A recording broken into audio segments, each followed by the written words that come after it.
Hello, and welcome to this conversation with Director of Children's Rights Organisation, Then Before Us, Katy Faust. Thank you very much for chatting with us today.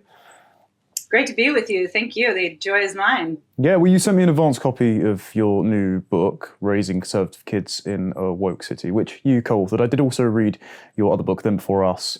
I admit that I had a very busy reading schedule, so I managed to just finish it before we've sat down, but it was brilliant. So I think it was one of the best researched arguments in favour of a children's rights charter, a kind of declaration of dependence, if you will, and the research that you've done on the surrogacy industry, on big fertility. I advise everyone go out and read it, if not just for the case studies alone, because they're harrowing and compelling. So first and foremost, thanks very much for doing that. For those who aren't familiar with your work, one, they should go and watch your appearance on Timcast, but two, do you mind dressing us down on what it is exactly that you do and why? Yeah. I got into this during the marriage debates where everybody was discussing the definition of marriage. And for me, when I saw the other side advancing their case based on the argument that, kids don't care if they have two moms or two dads. They love it. Everything's great. Well, what that functionally means is kids don't care if they've lost their mom or dad. That's what, when you're looking at a picture of a child with two moms or two dads, you're looking at a picture of a child who has lost their mom or dad. And I had worked with kids long enough to know that losing a mother or father is not only something that at minimum children are curious about, but usually that absence inflicts a lifelong wound. So to me, all of us understand how risky it is to get involved in these battles around sex, gender, relationships. Like, you will lose friends. It will create family tensions. And I personally just was not willing to pay the price until I saw them, in essence, weaponize some of the greatest childhood wounds that anybody can experience. So that's when I started speaking up and really talking about why marriage itself was a matter of justice for children, that children do have a right to their mother and father, that marriage is the institution that unites the two people to whom children have a natural right. But then I saw that all these other areas of marriage and family, whether it was talking about divorce or normalizing cohabitation or polygamy, whether it was talking about the shift away from the child's best interest in adoption towards an adult-centric model of adoption. And then, of course, the world of reproductive technologies, which is this dystopic marketplace that commercially and intentionally separates children from one or both of their parents, genetic or birth parents, right at the moment of conception. So what we do at Them Before Us is we say all of these different issues, from surrogacy to cohabitation to divorce to modern families to marriage, they're not different conversations. They are all manifestations of the same question, which is, are you respecting or are you violating the rights of children? And at Them Before Us, we think that all adults should conform to the rights of children, right? Single, married, gay, straight, fertile, and infertile. No adult has a right to separate a child from their mother or father just because they have the feelings or a certain identity or a certain longing or desire or pain or sorrow or whatever it is. We think that all adults should do hard things on behalf of children because the only alternative is for children to do hard things on behalf of adults, and that's an injustice. So that's what I got for you. Every conversation, every question that you ask me, I am going to do my best to recenter it around the rights and well-being of children, for them to be the focus of the conversation, not what the adults are going through, which assuredly are going to be some level of hardship or longing. And we are going to advocate on behalf of the rights and well-being of children in all of those different issues. Yeah, I think that's really important as well, because with the secular mythology of our age being that of the autonomous, self-legislating, sovereign liberal subject, kids don't really fit into that framework. It seems, this is what I got from your very novel way of framing the debate, that the inflection point where you become an adult is where you start taking on responsibilities to dependent others, particularly to children who are the only people that don't have a say in entering a relationship. They don't get to pick who their mother or father is. So you should act as if if they could choose, they would choose you because you are the best to them and for them. And so we have that dependent obligation placed upon us by the presence of children in our lives. Therefore, we should live up to that obligation, and so they have a natural right to us. Now, I like the framing that you've put forth there. I like that you do come at it with a theological angle, but it appeases to the people who aren't yet convinced by the Christianity which helped make Britain a great place and helped found America. But I know that you ground your argument a lot in social science. So you've already raised divorce, particularly fatherlessness, all those sorts of things. What were the impacts of family breakdown that you found that felt that you needed to make this case in the public sphere? Well, and to be clear, I am a Bible thumping nutcase. I am as religious as they come. My husband is a Baptist pastor. You will not find one word of scripture in my book. Not one. We're not appealing to special revelation when it comes to making the case for children's rights. You don't need to. We are making a natural law argument, right? And natural law is this kind of universal philosophical framework derived from what is observable in the natural world. And we reinforce it through social science.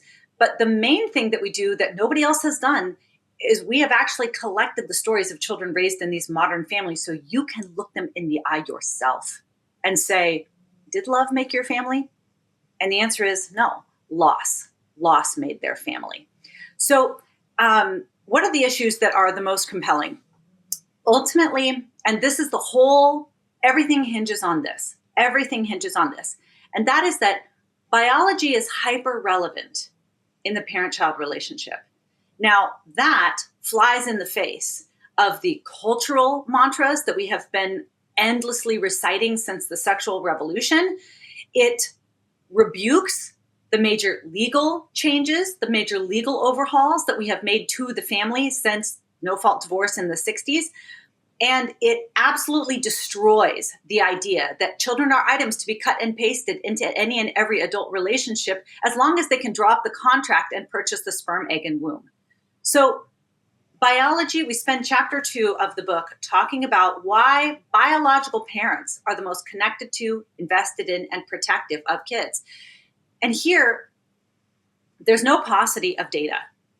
The reality that biological parents offer something distinct to their children is an absolute statistical certainty. We don't need to guess about the advantages conferred on children when they're raised by their own mother and father. And I will say this as an adoptive mom. I say this as a woman who was the assistant director at the largest Chinese adoption agency in the world. Biological parents advantage children in ways that unrelated adults do not. And we have so normalized all of these forms of modern family that require mother or father loss. I mean, that's really what modern family is. It's a family where the child has had to lose a partial or full relationship with either their mother or father or both, okay? So biology is so critical to understanding the well-being of children that we spend an entire chapter on it. We go through the data that biological parents invest more money in their children's education, bequeath more money to their kids when they die. They invest more time in their kids than step-parents or cohabiting adults or a same-sex unrelated partner. They are more protective. And this is probably the place that is the most critical and the most well-studied, that an unrelated adult drastically increases the likelihood that children will be neglected or abused. So much so that evolutionary biologists have coined a phrase for it. They call it the Cinderella effect, because it's exactly what you think it is, right? That the unrelated adult is going to have preferential treatment for their own genetic offspring. And it's so obvious that we've literally been making fairy tales about this for centuries. So the biological connection is critical to understand for the well-being of children. It is not up for debate.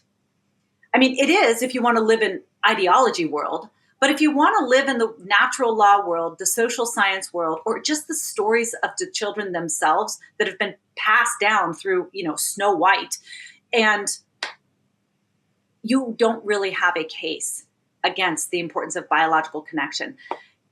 Another aspect of biology that really comes into play once we start talking about reproductive technologies especially, is that only a child's own biological parents grant something that they crave. So not just the increased connection, investment, protection, but something else that children want. And that is the answer to the question, who am I?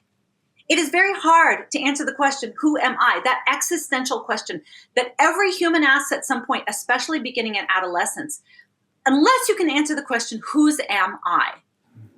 So what we're seeing today is in children who are adopted, but especially kids created through third-party reproduction, they have a very hard time answering the question, who am I?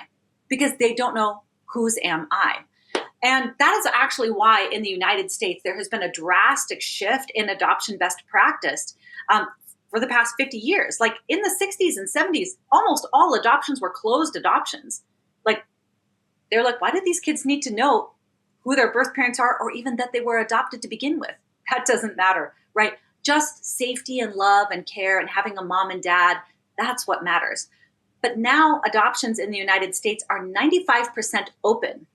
Children have some degree of knowledge and connection with their first family because social workers and adoptees all recognize that children benefit from as many connections as possible with their genetic parents, even if they can't be raised by them. So when you understand the importance of biology in children's rights, child flourishing, child identity, that is really the main framework through which you must then view all these other cultural, legal, and technological changes that are coming at the family and seeking to overhaul it. I think that's excellent. I just wanted to compliment that. I particularly liked in the book, the work that you've put out. I mean, even I've got the print copy of your ARC report here that everyone can read. It's linked down in the description. How you lay out these bomb defusal techniques for the common arguments leveled by advocates of reproductive technologies to draw false equivalencies between something like surrogacy and adoption. Because again, you're an adoptive mother, you've given your case in your own work, but the difference between, as you've laid out, adoption and surrogacy is that surrogacy is depriving a child of a parent and it's deliberately inflicting that identity crisis and that biological bereavement on them, whereas adoption is ameliorating a crisis scenario from a child who would otherwise not have parents. That distinction gives us ammunition against the kind of people that want to trip us up by our own standards. And so I do want to come to the surrogacy question, because it's been a debate that's been ignited recently with Guy Benson's announcement that the child he commissioned some woman to have on behalf of him and his husband had given birth. Shortly after that, Shane Dawson, a questionable character, I'll link in the description an article from EW magazine that compiles some of his questionable comments regarding the sexualization of children throughout his life. Well, he's just had a baby via surrogate after destroying 12 of the other IVF candidates. It's an issue that really divided the liberals and the Christians and the reactionaries and, I would say, true conservatives, particularly among the American anti-woke movement, the kinds that would argue for the inviolability of life, imago Dei, natural law, versus the people who think that technology is to facilitate the freedom of the will and the fulfillment of adult desires, and that that's a good thing. Richard Hanania types, for example. What's your stance on that? What have you made of that recent debate, and what are the dangers of big fertility in the surrogacy industry? Well, I think that the contrast with adoption is critical. And unfortunately, this does trip a lot of people up. Well, first of all, let's get adoption right.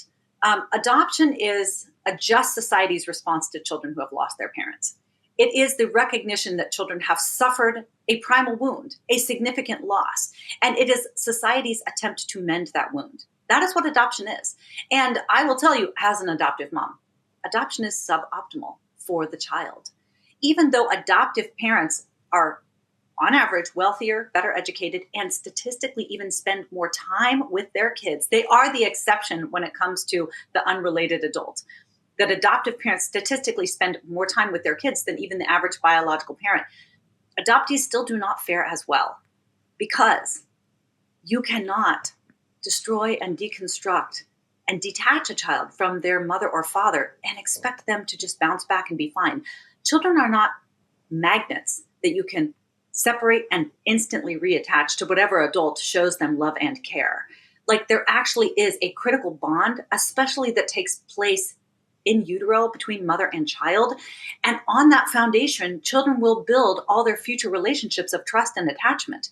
And so what we do in adoption is we recognize that the child has lost something that cannot be replaced. And I will tell you, and have told many others, I cannot fully compensate for everything that my son has lost.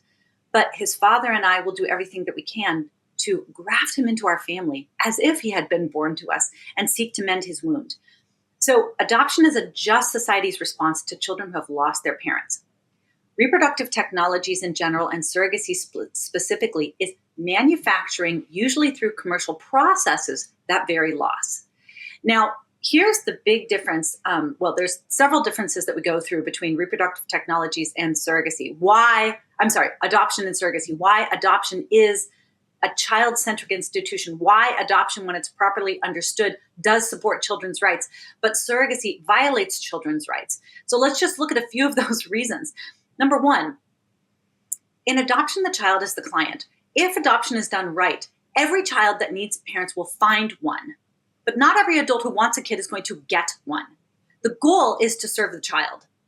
Now, in big fertility, the goal is to serve the adults. The adults are the client. The goal is to get them a baby, regardless of the cost, to the child or any other children. So Shane Dawson, right? This child had to lose a relationship with their genetic mother, a relationship with their birth mother, and 10 other kids had to die so that he could get the custom ordered child that he wanted, right? And so the goal is to serve Shane Dawson. It is not to serve the children. That is the number one big distinction.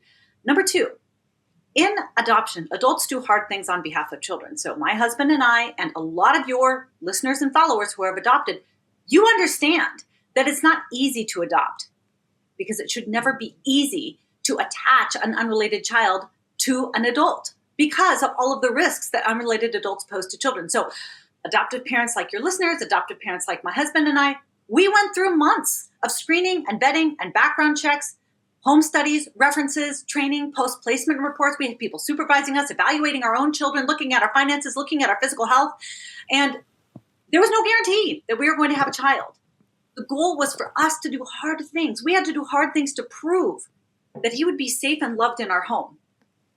In surrogacy, the child does hard things for the adults. If Shane Dawson had been subjected to those kinds of background checks and screenings and references, I think there's a good chance that nobody would have given him a baby. Because when you say that you get turned on to the pictures of newborn children, when you say that you are sexually aroused by prepubescent children, that tends to be a red flag for social workers. And they'll say, I don't think we're going to place a kid with you, right? And so what you have here is Shane Dawson's children, right? Because he and his partner each had a custom ordered child that was genetically related to them, which is just another ding, ding, ding, something's going on here, right? Why did they want a genetic connection with the baby? Well, because they recognize that there's something special about having a biological relationship with your offspring, right? So when it's important to the parents, biology matters, but it doesn't matter enough to cut the child off from their biological parent to make it possible. I mean, it's such an adult-centric, adult-obsessed industry, right? So in adoption, the adults do hard things for kids. In surrogacy, the kids do hard things for adults. And here is another really stark factor. Adopted children do not fare as well as children raised by their biological married mother and father, but they do better than kids created through big fertility. Why is that? Why is it? And the only study that we have that examines outcomes between adoptees and children created through third-party reproduction is comparing adopted children who are raised by neither biological parent and donor-conceived children, sperm donor kids who are always raised by their biological mother, and then often a social father or a same-sex parent or a single mother. Why is it that adoptees fare better even though they've lost all of it? And the answer is because they're not being raised by the adults who inflicted the wound. They're being raised by adults who are seeking to mend the wound, right? So both of these kids have a wound. The surrogate-born child, the donor-conceived child, the one that's been cut off from their genetic mother or father or birth mother, they have a wound. And adoptees, they have a wound. Why is it the adoptees do better? It's because when the adoptees voice their loss to their parents say, I'm so sorry.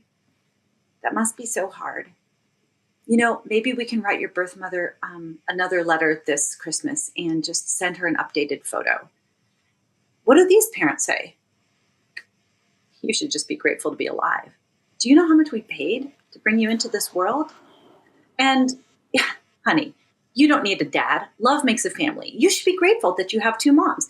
I mean, in one situation, because the adults are not responsible for the wound, you can actually enter into your child's grief. You can shepherd them through their loss. But when you are raising the child and you are the one that decided that their other parent should be gone, absent, missing, or paid to stay out of their life forever, you cannot suffer with your child. You cannot enter into their loss, and they are going to have to figure it out alone. And so there's a huge, much greater psychological burden on the big fertility kids than the adopted kids. So anyway, as you can see, these two things are not the same. And it's a great aid to the big fertility people to frame it as just another form of adoption or just another neutral way of creating a family. It is not. It is always the insistence that children lose their right to life, their right to their mother and father, or their right to their birth mother so adults can have what they want. Your framing there genuinely made me go quite cold. I think one of the reasons why as well, Stefan Molyneux's been doing stuff on this for years, so he's very much on your wavelength. One of the reasons why kids have worse outcomes if they are with one of their biological parents who voluntarily deprive them of another child, I think is the same reason why quite a lot of children of divorced parents have worse marriages, even if their divorced parents then remarry, which is something that you put in your book. And that is because it's a lack of credibility and belief in the family model and in what their parents are setting out for them, versus the parents like yourself who have come into a child's life and rescued them from adverse circumstances, whereas they wouldn't have otherwise had a parent. To not have that credibility, to deprive them of that gendered model of how to expect how to interact with the opposite sex, it really does introduce instability in a child's life. And so it's a moral crime to do so. As well, the vetting process that you said about, one of the scariest examples in your Them Before Us book was, I believe it was an Israeli paedophile who'd commissioned a child, and then because of the laws, they couldn't take the child out of the household. It's not like you've got the vetting processes there that you would in the adoption industry to prevent a child from falling into those hands.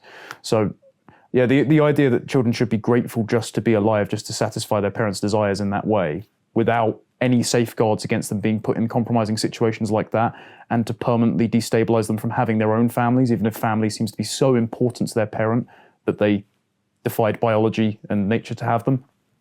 Yeah, it just unsettles me. I don't know what to say beyond that, but you really know how to hit the emotions home. Your response is the correct response. You have the correct response. We are buying and selling children. We are manufacturing orphans. We are creating a marketplace in human beings. And that is the only proper response, is to be dumbstruck. Because in this country, we fought a civil war to end the practice of buying and selling humans. And we're bringing it back in the name of progress. And unfortunately, even a lot of conservatives and Christians are celebrating it. Yeah, well, they don't realize as well, this was an article that came out fairly recently about the Ukrainian baby factories. I think they're something like 30% of the global surrogacy market. And they interviewed one of the heads of it, and he said, one of them admitted that they wouldn't be able to do it outside of a Soviet country because there wouldn't be women poor and desperate enough to sell their bodies. And then another one of the executives said, what we're aiming for is having enough money to invest in experiments that achieve full extra body gestation in the future. Like Brave New World, design a baby pod similar to the Matrix. Do we not see where this is going? Do we not see what this is funding in the name of progress, individual liberty? I will put a quick passage to you, if I may, because I did mention Richard Hanania in relation to that debate, because I saw one of his tweets as a rejoinder to, I believe it might have been one of yours actually, was tweeting out a recent Cato Institute study. Because we know the Washington perma bureaucracy of libertarianism at all costs doesn't really account for children. So there's a quote from here, and they say, surrogacy has allowed some couples with major fertility challenges to have their own genetically related children. Critics minimize the substantial benefits associated with giving and receiving the gift of life itself. Moreover, attempts to limit women's ability to choose to be a gestational carrier indicate that critics believe women cannot make important personal or medical decisions for themselves, even following counselling and informed consent. How do you take the charge of being called a misogynist, Katy? How does that sit with you? Well, I will say that it is actually very important how we frame this debate. I don't frame this as a issue of exploitation of women. A lot of women love this. All of the women love it. The women selling their eggs, the women renting their bodies, the women commissioning the children. And so I actually think that that feminist argument, which is the grounds for the banning of surrogacy across much of Europe, I mean, it is grounded in the exploitation of women. I actually think that it's not a significant I don't think it's substantial. I don't think it has enough teeth. And the women often consent. They love it. They consent as much as they can to the fact that we don't exactly know what these drugs are doing to their bodies. But you know what? A lot of women at the end of this process are very, very happy. And I think that women can say, hey, I understand these risks or what we know to be about them, and I'm going to undertake them. Fine. The baby doesn't consent. That this is an act of injustice against the child is the only way to argue against surrogacy, in my opinion. Because if you don't, then you start to say, well, here's an exception for me, right? Because it's the child's going home with their genetic parents, and it's my sister who's doing it for free. I mean, you are always going to be able to crack the door open on some level unless you argue from the position of children have a right to their mother and father. We should not intentionally inflict a primal wound on them just because an adult wants something. If a child has tragically lost their mother, then we will seek to mend their loss through adoption. But children are not items. They, like you said at the beginning of this conversation, cannot advocate on their own behalf. They can't, right? And until they get to be what I have found is late 20s, like you have to be 10 years out of the home to start to have the space to process and reflect on your upbringing, to be able to speak for yourself, to not be so emotionally or financially dependent on your parents that you can actually say, it was really rough not having a dad, right? I mean, it takes a long time for kids to be able to say, this harmed me. So I'm not down with the feminist arguments, and Cato can say whatever they want. And all of that, whatever, that Cato report that they did, like, oh, there's no ill effects. That's because they haven't been studies, you idiot. You absolute idiot. I mean, it is the first time our species has made motherless children. It's the first time. And we aren't even studying, we don't even know how many babies are created in the laboratory every year. Like, do you understand how hard it is to just find statistics on what do they do with all those embryos? For the last, 7 years, we've been saying there's 1 million children on ice in this country. We've been saying it for 7 years.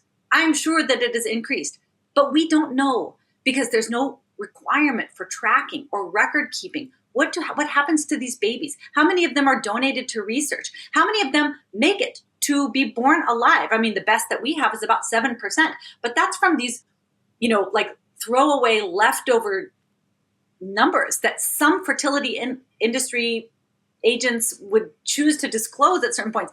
Like, we have no idea what is going on. We don't know where these babies are going. We're not tracking them. I mean, we do this better with organ donation, registering, tracking, monitoring, prohibiting payment because it actually clouds people's judgment. So we don't know anything about what's happening, but shouldn't we, since we've never done this before, default to, hey, this is the only person in your life that you'll be connected to by a literal cord? Maybe there's a special relationship there that ought to be like respected and protected. And instead we are moving, like you said, to the land of artificial wombs. I have an article coming out on that, hopefully in the next couple weeks. But that is coming soon, right? China already has robot nannies that they are developing. We already have gestated successfully a midterm lamb in a bio bag, and they hope to replicate that technology for preterm babies. And I'll tell you what, it would be such a win for big fertility if they could cut women out of the process altogether. I mean, honestly, women are the most expensive part of the baby assembly process. Sperm is pretty easy to access and cheap. Eggs, harder to get at, a little more expensive. But that womb costs a lot of money. And if we could just have no wombs needed, we would be able to produce babies on such a mass scale. And then it would be easier to just have 10.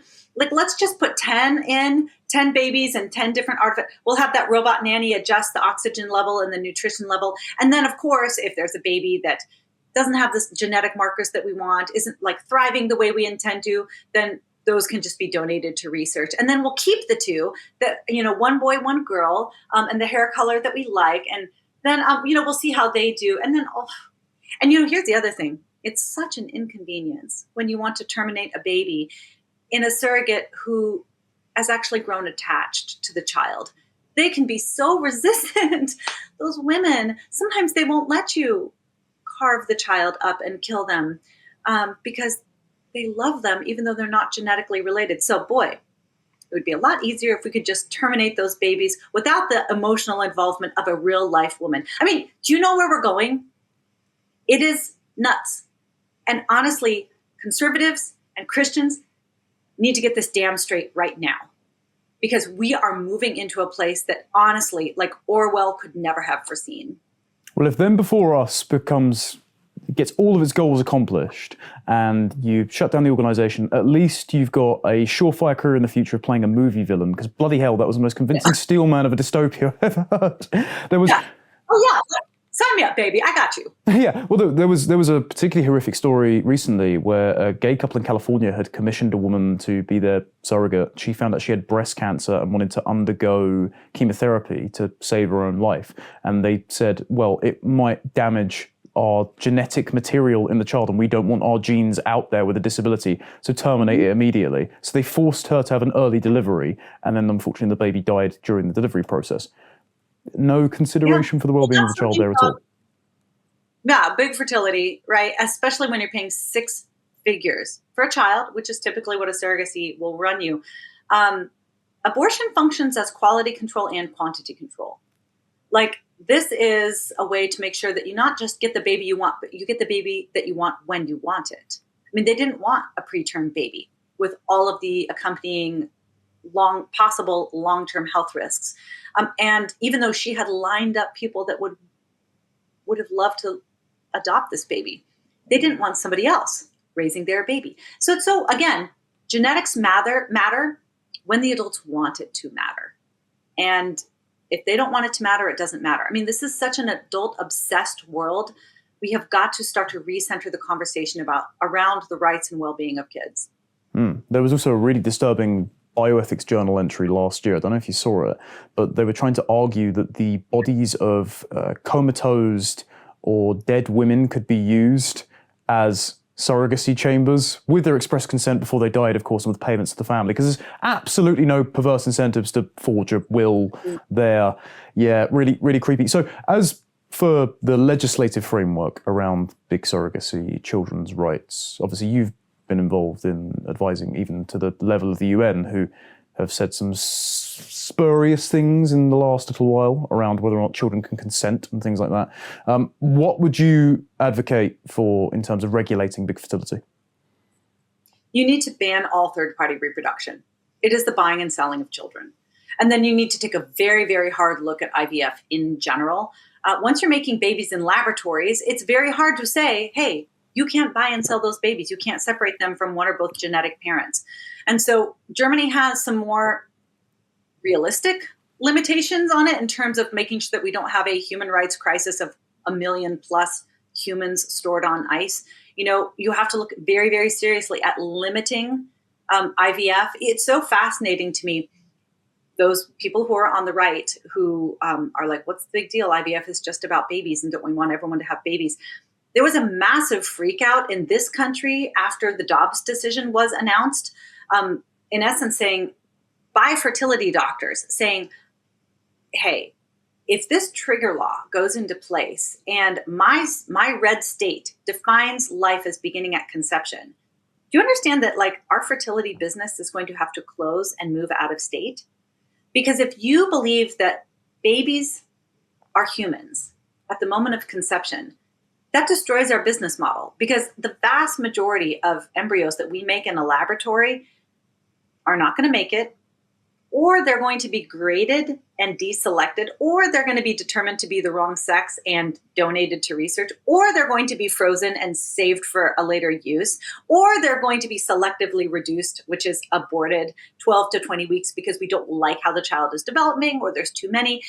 I mean, the whole big fertility industry, regardless of where it's operating, it is built upon violating children's right to life and right to their mother and father.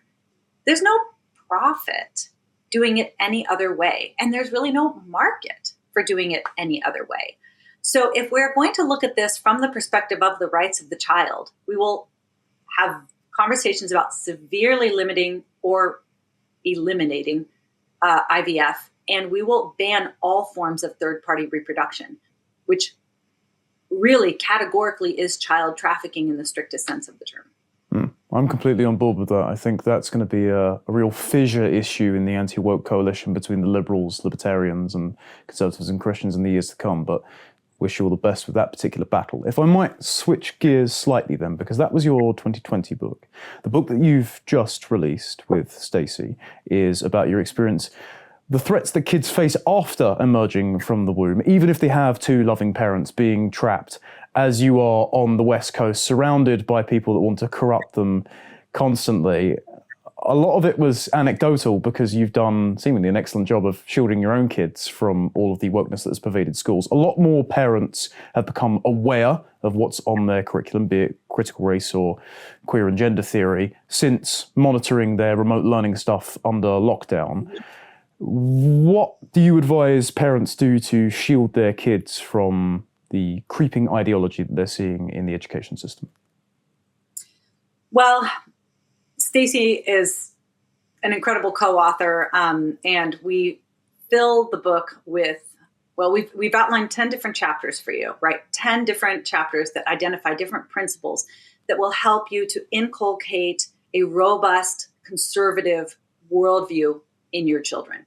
And it's very important that it's not just an anti-left or anti-woke or anti-progressive worldview. It is very important to teach your children what they are for.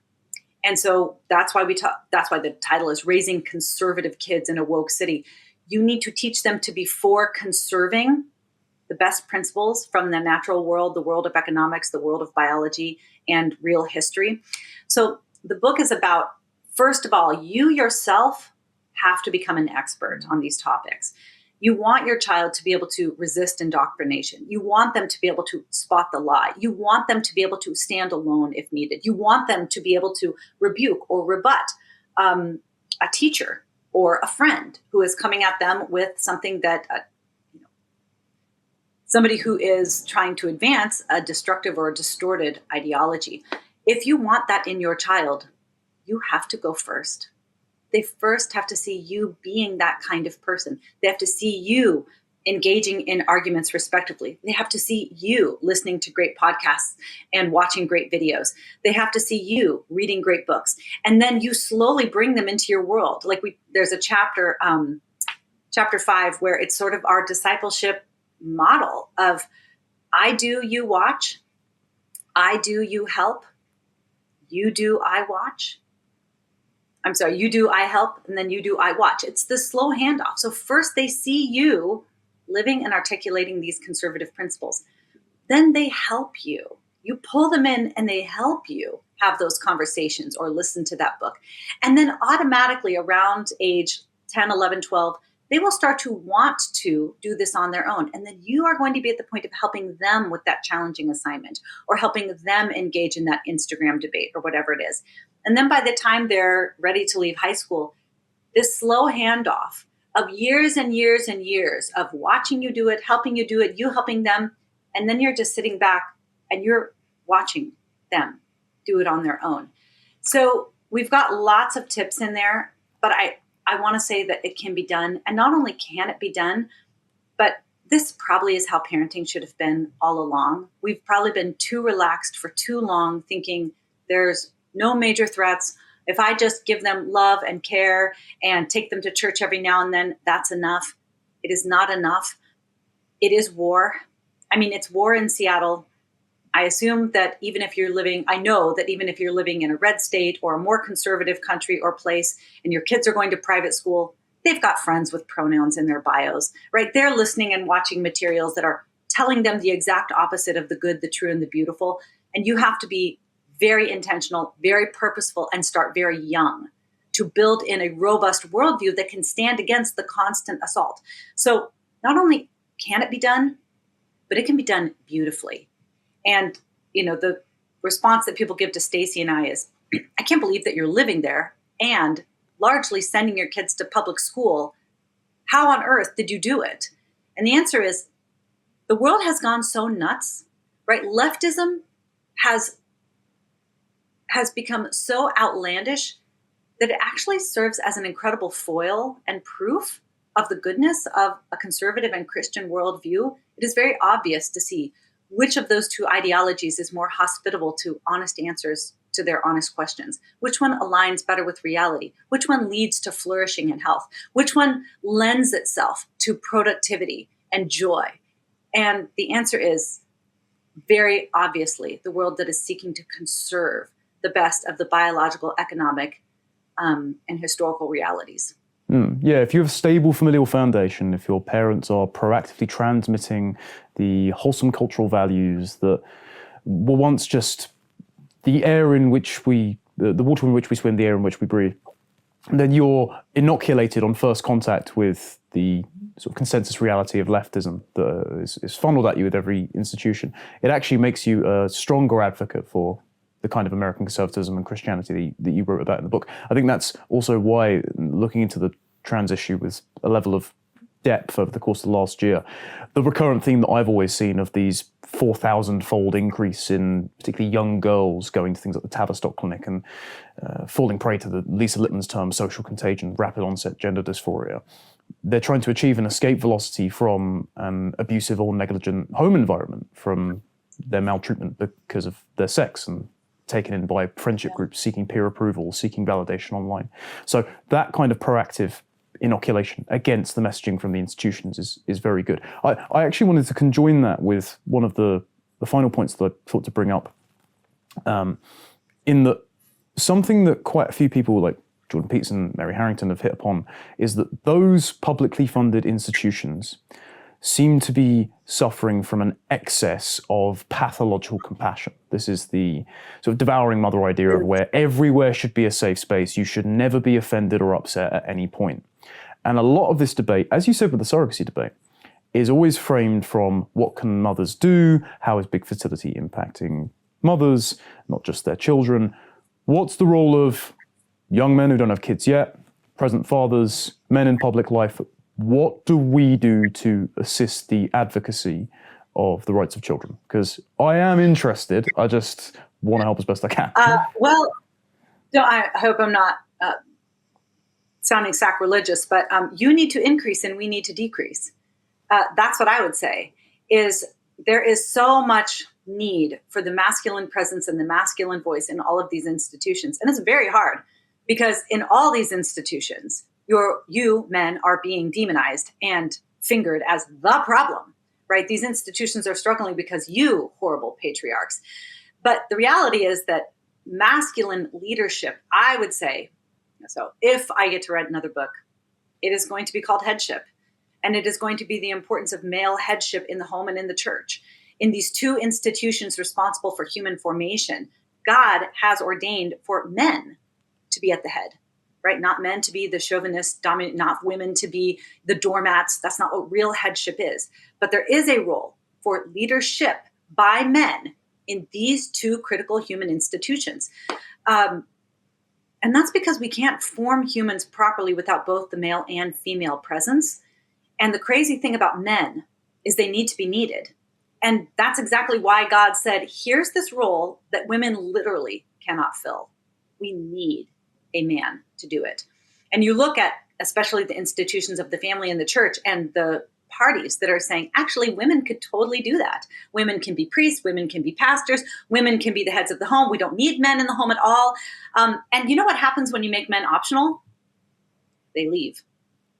They leave. They're not going to fight a woman to be the head of an institution, right? Good, as Joe Rigney points out, good men are conditioned not to fight women. So what happens in those institutions? Men leave or bad men come in who are fine fighting women. And honestly, I think that's really what the transgender movement is when you're talking about locker rooms, sports, public spaces. It's the bad men who are coming in to fight the women.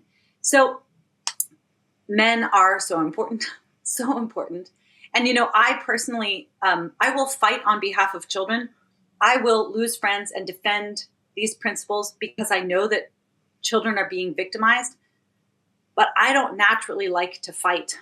I don't like to argue endlessly on Twitter. I still feel a little squeamish and shy in some ways about duking it out. And I'm always so grateful when a clear-minded man gets on the thread and just starts slapping. Because I'm like, he's ready to fight. And so there is something about that aggressive, properly channeled aggression that society needs. I would just pray that more men understand that aggressiveness needs to be channeled towards defending the good, true, and beautiful, and that you don't let all the people who are saying, masculinity in and of itself is toxic, knock you down, because I can't fight this alone. I don't fight well in those combat situations. So I worry. I've got 2 sons and 2 daughters, and I'm much more concerned about my sons growing up in this world than my daughters. It is very hard. All good men are tender internally. Good men, every good man that is very masculine, who's a cop or in the military, you touch the things they care about, and they're very tender. It is an attribute of good men. And so this notion that we can just badmouth, deride, degrade men and have them seamlessly walk through it is such a lie, a cultural lie, from the pit. I feel for men having to battle back all of these lies about them, but I pray that they will find a social circle that speaks truth about the goodness of their male bodies and their male tendencies, and that they will figure out a way to fight nonetheless, maybe in a war, because I think that that's coming, but definitely in the culture wars where we need that masculine voice and that masculine presence so greatly. So that's the call to action in public life. And we've heard, as you've eloquently expressed, the adverse health and life outcomes that a child experiences if their father is absent, either deprived via fertility technology or divorce and family breakdown. So let's spin a positive narrative for the most important institution of the family. What role complementary to that of the mother should the father be playing? What sort of boundaries should he be setting beyond just physically defending it with the Second Amendment that you guys have that I very much feel envious of? What is the importance of a father in the home, and what should he be doing? Well, not sure where to begin with that. He just needs to be the man. You don't need to be like the mom. You should not be like the mom. You cannot be like the mom. And, when I'm not writing books and doing interviews, I'm a pastor's wife. And I've had a lot of up close and personal encounters with married couples. And there's always a tension between husband and wife, mother and father, when it comes to raising kids. The wife is always going to emphasize equity, fairness, caregiving, and nurture. And the dads always tend to emphasize pushing boundaries, risk-taking, physical play, aggression. And it's hard to be in a marriage with somebody who is that different from you. But the benefits to children are off the charts. And we have an entire chapter on this, chapter 3, in our book on gender, called Gender Matters, about the distinct ways that mothers and fathers interact with their children. And I would say that the importance of fathers is the most evident in the lives of children that didn't have them. So, we talk in the book and in our work about, what do children living in poverty, children on the street, teens who commit suicide, teens who drop out of school, girls who get pregnant as teenagers, what do they have in common? Well, those demographics are overpopulated with fatherless children. That's what they have in common. 90% of kids that are on the street didn't have a dad in the home. 63% of teen mothers grew up without a father. 63% of teenagers who kill themselves don't have a dad. 71% of high school dropouts. You're 4 times more likely to live in poverty without a dad. And it's not just two parents, right? And there's a new book that's out right now called The Two-Parent Privilege, which is almost right. It's almost right. Kids do need two parents. But there was a UK study done in 2018 that said it's not just two parents. It's actually the child's own mother and father that statistically benefits them. And this study showed lone mothers, right, who were raising their children alone and who ended up getting married to a stepfather. And those children had outcomes that were about the same as kids that were raised by a lone mother. But if the lone mother married the child's biological father, the child's own father, then the child sometimes could catch up to where the always intact children had been. So it's not a two-parent privilege. It is not any two will do. It is you, the father, can give something to your children that no other adult, no other woman, no other man can give them. Only you. You, if you have made a baby, there are things that you can give to them: protectiveness, investment, that distinct male presence, and the biological identity that your children need to get only from you. You are irreplaceable in the life of your kids. It is you that privileges your children, not any random adults, not just love from 2 women or 10 women or another guy. You, only you. So you're not optional, not for your kids and certainly not for their mother. So that's the message that we need to be sharing is, yeah, we want men that protect and provide, because the reality is that women, if they could choose for themselves, would not work full time, especially when children are young. Women, if you ask them what they want, if they're free to choose, they will choose to be home with their young children. And then they will choose to have flexible careers so they can still be home and available for their kids when they're high schoolers and teenagers. Yes, we need men to protect and provide, but we need you beyond your utilitarian benefit. We need you, not just a guy, but you, the father of our children.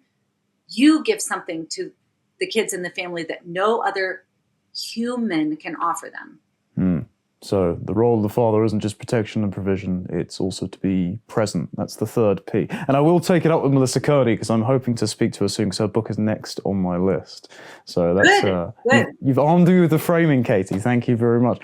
So if there's nothing else on the itinerary, because I've taken up a lot of your valuable time, please feel free to direct our listeners and viewers to your work. I've linked plenty of stuff down in the description. You've given more than a compelling sales pitch, but enlighten the rest of us. Well, there's a lot going on at Them Before Us. I am I'm overwhelmed by the amount of influence and opportunities that we have. So this year, 2024, we're just going all out, mainly because I'm so sick of playing defense. I'm so sick of just battling back damaging narratives and fighting horrible bills. So we are really going on the offensive in terms of culture shaping and taking back lost legal ground and building coalitions that can fight global big fertility. And honestly, we've got some plans to go after big corporations too, because they've had a huge hand in undoing the family through their corporate benefits. So come to thembeforeus.com, subscribe to our newsletter, and just follow us. Find us on social media. Let us equip you to defend children and to frame everything that you think and say about marriage and family from the perspective of, what about the kid? Like, they can't do this themselves. There's hardly any political leaders that are willing to do it. Academia has been captured. Entertainment is in the tank. There's no other major institutions that are going to recognize and defend the fundamental rights of children. It's just you, it's just me, and truth. That's what we've got. So I hope that you'll join us. It really is the battle of our time. If we cannot secure the fundamental rights of children, if we cannot ensure individual thriving for children, there will be no social thriving. Our nation will not survive. This is no longer a matter of, hey, is this good for us? It is a matter of, will we continue as a species? Like, that is where we are at with this. And it is the child-centric narrative that children have fundamental rights that all adults must recognize and respect. That is the only way forward, not just to revive our society, but also to fight back against the very real, very dystopic threats that are coming against us as a human species. So that's what we're doing is we are starting and advancing a global movement that is going to center all of these conversations around the well-being of kids. And there is no other way, not the feminist perspective, I would say not even the Christian perspective, that is going to be able to accomplish this kind of culture, world-shaping change. It has to be from the position of advocacy on behalf of children. So come and join us and follow our work, and we'd love to know you. Well, God bless you for what you do, Katy. I look forward to whenever our continents cross again, catching back up with you. But thank you so much for the time that you've given to me today. For all of our audience members who continue to support us so that we can continue to have these conversations, thank you very much for watching. And until next time, goodbye.